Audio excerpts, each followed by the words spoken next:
So when I very first drove in the town, I was surprised that it was bigger than what I was expecting. I was expecting it to be a little more African with mud huts and tin shacks. I did see several tin shacks, but a lot of the homes were actually made from cinder block. And a lot of the homes had a kitchen, a bathroom area, and 2 bedrooms, and that was their entire home. A lot of the homes did have indoor plumbing. You'd find a few out in the villages where they would have their own little outhouse. But for the most part, most homes did have indoor plumbing.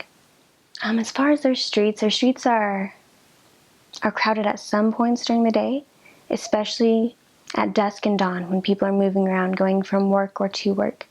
But during the day, the people like to avoid the heat, so they try to stay out of the main streets. Very few of the roads are paved as you go out of the city. When you're in the city, I would say 9 out of 10 streets are paved. When you get to the residential areas, every street is guaranteed to be a dirt street. So as missionaries, we were encouraged, especially as sister missionaries, to drive our car.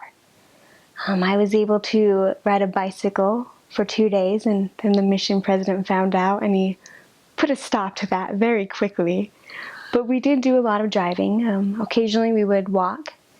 But as far as what the people would do, if most of them, they do not have cars, and so they had taxis, or what they would call a combi, which is essentially a van, an 8-passenger van, and they would stick roughly 16 to 24 people in that car or in that van. So the way to stay healthy is definitely follow the mission president and his advice.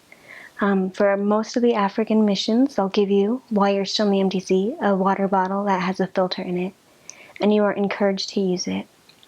Also, another thing is, especially right now in Botswana, their water is so low that you would have to boil your water for at least 2 to 3 minutes before you can drink it.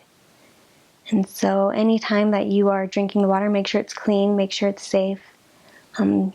It's okay to eat stuff off the side of the road from the tuck shops, as long as you know the people, as long as you know where they're getting their food from.